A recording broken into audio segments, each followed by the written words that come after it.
you've got mail and mail and mail and mail.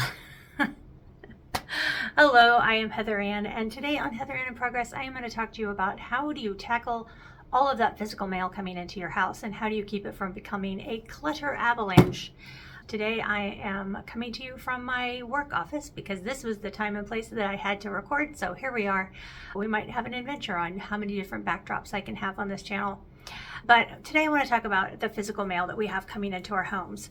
It's a really quick way to A, have a whole lot of clutter, B, cause yourself some problems if you miss something because you let it get piled up into big clutter, and C, it just really is a super easy win on the decluttering front if you can get your mail coordinated and not a big mess.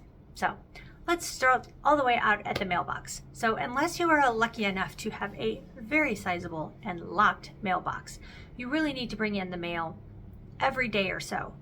If you have one of those slots in your front door, obviously you're really going to have to pick it up every day, or you're going to have mail strewn all over your house, especially if you have pets or small children. But if you've got a box at the curb that can be broken into, or not even broken into, they just open the flap, or if you have a small locked box, you're going to want to bring in the mail every day or so. But here's the thing, just because you are bringing it inside doesn't mean you need to process it yet. It doesn't take that long to process, but you should only do it when you are at a moment that you can handle it thoughtfully. So go ahead and just pile that mail up, process it 2 or 3 times a week. Now, where are we going to pile it up? We're not going to pile it up on the kitchen counter where you dropped the keys on Tuesday, in the bathroom because you had to run straight there when you got home on Wednesday, in your briefcase on Thursday, and on the floor of your car on Friday because you grabbed it actually on your way out the door and for some reason took it with you. It all needs to be piled up in one location, preferably not out of sight. It doesn't need to be in a big mess, but it does need to be someplace where you see it, or you at least have it on your calendar to process so you don't get it out of sight, out of mind. This can be an old-fashioned box. Where we have it is because I realize we have extra space. A lot of people do not have this much space, but I have a cabinet in my front hall. The mail just gets put there. I'm not always the one that brings it in. My mother-in-law who lives with us, that sometimes is the only time she steps outside every day, but that's like her little chore that she does, is she goes and gets the mail every day, because we do have one of those like neighborhood locked boxes that you have to walk over to. But it just gets piled up on the front counter, and then I process it a couple times a week all at once. That means that unless you have time to process it, don't go rifling through it.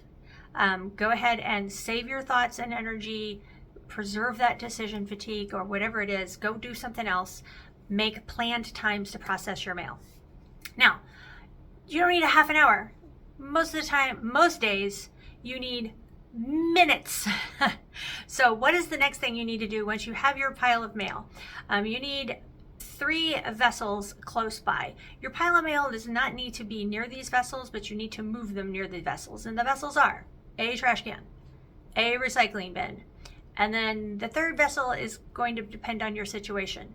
If you have a shredder, great. I have a shredder underneath that front cabinet in my front hall. If you don't have a shredder, you do need some sort of way of saving things that should be shredded and not put in the recycling where people could potentially steal your identity. And so maybe a grocery bag or something like that, that you're going to save up all of those things that do need to be shredded, like credit card offers is a big one, so that you could take it to a local shredding event in your neighborhood, or the next time you have your backyard fire pit fired up, throw them in there. But so trash, recycling, shredder, or way to hold on to things that need to be shredded. So when you're processing it, get a nice letter opener, like one that you like. Like I like the kind that flips, like goes underneath the little edge of the envelope and has the razor blade, and you're just like, whatever kind you like, get one. It makes things go a lot faster than you sitting there wrestling with your fingers in the flap and trying to rip everything up into tiny shreds. Envelope gets chucked immediately. If it's junk mail, it gets put in the recycling bin immediately. Unfortunately, all of those dang credit card offers, many of them, even though you take them out of the envelope, many of the envelopes are not recyclable because they put like fancy foil on them, and that foiled paper is not recyclable. So put those in the trash. The plastic wrap on the magazines, put those in the trash. Then you're going to make piles out of the stuff that's out of the envelope. And I kind of make the piles as I'm removing the envelopes. If it's trash and you don't need to keep it, that goes right in the recycling bin, right in the trash. Easy peasy lemon squeezy. If it's one of the 8 million credit card offers, that goes right in the shredder. If the envelope is recyclable, I will take it off and put it in the recycling. If it's not, shredded paper has to be thrown away anyway. So I just run the whole thing into my shredder, or I would put the whole thing in my shredding bag, which I did in the days before we owned a shredder. And then your next piles are, if it's something that has an action necessary and it is going to take you less than 2 minutes to do it, put it in that pile. If it's something that has an action necessary and it is going to take you longer than 2 minutes to do it, put it in another pile. Okay, so we're sorted, we've gotten all the trash put away, now we've got our 2 piles. The 2 bin pile, this is the only time that doing your mail might take a little longer. Do all those 2-minute things. If it's, you got a party invitation, and you know you're going, slap that puppy right on your calendar, send off the RSVP if there is one, or text your friend if there is one.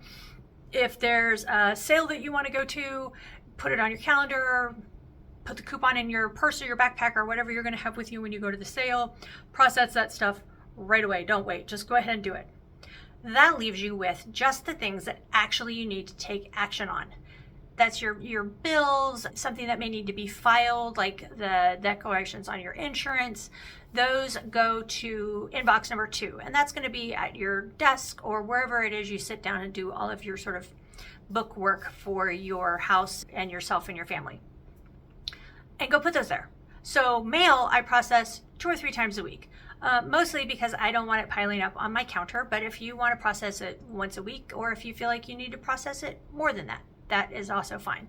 Whatever works for you, but don't feel like you have to do it every day. And then that inbox, I do that about once a week, sometimes less than once a week, never more than 2 weeks, just because generally if you still get paper bills on things, 2 weeks still gives you enough time to get it paid before it's due if it's coming in the mail. Past 2 weeks, you start to get into, you might have something be overdue that you missed because you didn't get to it. So now we're going to go just chuck that 3rd pile, well, I guess really 2nd pile because the 1st pile's in the trash, in whatever envelope, inbox system. There's a million different ways to do this. I'm not going to actually show you what my spaces look like on this, mostly because I want you, when I say go put it by where you work on your bills, I want you to envision it in your mind where that place is and not go, well, mine doesn't look like hers, so I can't do that. You're just going to adapt this to your system and what works for you. So you're going to go put those away. So then once a week, you're going to go sit and go through that once a week or once every 2 weeks, whatever works for you. You're going to go and sit and go through that. And so that's going to take a little longer because you might need to pay bills. Now, when you're paying those bills, sign up for electronic billing for all of those. Now, I know some people really still prefer that physical bill to remind them to pay if you can at all in your budget. And I know there are people who can't, and I have been that person at one point in time in my life. But if you can, things that are regular, like your gas bill and your electric bill and your cell phone bill and your internet bill, set those up on electronic statements and automatic payments. That is just going to save so much stress because you don't have to worry about your cell phone getting shut off because you lost the bill in the mail because it got shoved in the side pocket of your car and forgotten about. If you can. If you can't, hopefully someday you will get to that point, but I also understand if you can't. But if you can go to e-statements, that does at least get some of that paper out. But if all my bills have to be paper, then gather them all up and pay them all. And if you have a bill and you're like, this one's not still due for another week, just put it back in your inbox so that you will process it the next time. Once you've paid the bill, back in the day, when I was either paying them online or mailing a check, I would write the date that I paid it, how I paid it, and I would keep it in my inbox until I knew for sure that it had cleared. But then I did not keep all of those back gas bills or whatever. It is useful to keep like one current, if you have it in paper and you're not going to print it out and you're not going paperless, to keep like one current electric bill or something, just because there are things like when you go to renew your driver's license, you need to have proof of your address, and those are proof of your address. So it's helpful to keep like one of those, but you don't need to file most of those. Like, and first of all, if you really needed to go back and look at your gas bill, even if you get paper statements, the statement is available on your online account. So don't save those. There are some things you need to save. You need to save anything having to do with taxes. You might want to save your kids' report cards. You might want to save your last pay stubs, because again, that's something that you might be asked for if you're ever going to apply for a loan, that sort of thing. You want to save a few of those things. So now what are we going to do with things we save, right? So once we paid the bills, we're going to recycle some more stuff, because we're not keeping the gas bill, or we might keep it for long enough to make sure that it cleared, but we're not keeping it. Or maybe we needed to RSVP to a wedding, but it wasn't one of those under 2-minute things. But now you've RSVP'd to the wedding, you don't need to keep all of the rest of the stuff. You're going to recycle all that. But what about the stuff you do need to keep? You do need some sort of filing system. It does not need to be fancy. My filing system, I've got 2 filing systems. I have sort of like the ones that are just close by and processed. So like I just have a little filing box. I got it from Walmart or Target or something, and the file folders in them are very basic. It's like home, car, pets, health. I have 2 children, 1 child, the other child, myself. They're very basic files, insurance. And so if it's something I need to keep, I will stick that item in there. And then this is the follow-up to that. About once a year, I'll go back through and clear it out. And I do have longer term filing for things like taxes that you're supposed to keep for 7 years in my basement, whether that was your basement, whether it's someplace, stashed on the top shelf of a closet. That sort of long-term stuff, you want to make sure it is tucked away and not up close and personal and in your business. But a little filing box for your sort of active and right now files, near, again, where you do your book work and you sit and do your desk work, can store all of those things you do need to save in a pretty easy, low-key way.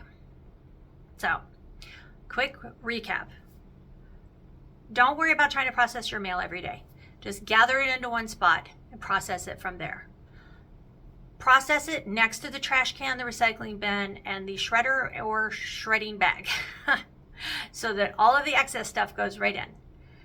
2, as you're processing it, get those 2 stacks under 2 minutes. Just do it. Over 2 minutes, we're going to move it to 3, our inbox number 2, that's near our desk for us to process once every week or 2. And then step 4, I think, once every week or 2, sit down and process those things and do the next recycling or filing into a 5, very basic filing system where you can go back and grab your declaration on your insurance, or you can gather up all of those tax things really easily from one place. And then sort of the bigger 6 is about annually go through that filing cabinet and decide, do I still need this? Like, you don't need your next insurance declaration once your insurance is renewed. That can be shredded, but anything tax related, you will want to keep those long term. So about once a year, you would clean out that sort of in transit filing cabinet to recycle more stuff, or to take those long term things and put them in the stashed filing cabinet. So that's what I've got for you today. I would say this is actually not one of those things that I personally am in progress with, because it is something that I have worked on for years to get a system that works, and I haven't actually really changed it in years. I would say my one weak spot in this system personally is I have a tendency to put things in my desk inbox that don't belong there, that are aspirational. And so then that can sometimes I'm going to put this catalog for this craft store in that inbox, because when I go to process my inbox, I want to look and see if there's something I'm going to buy, but then that muddies the waters of getting the stuff done that I need to get done out of that inbox. So I guess that's where my progress needs to be made in this system. I will do a note back to that inbox. Don't get caught up on it having to be a fancy inbox. You can literally take, Here, I'm in my office, I will grab this. You could literally take any sort of like flat box like this and cut the top up as long as it's bigger than a letter and make an inbox out of it. An Amazon box, a shoe box. It doesn't have to be a fancy inbox. My inbox happens to be kind of fancy because it's an antique from my grandmother's estate, but that is only because it happened to be from my grandmother's estate. It would probably be a shoebox if I didn't have that from her estate. So that's what I've got for you today. Hopefully this wasn't too rambly. I am trying to go a little more without the note cards and just talk from my experience, and I will see you on the next one.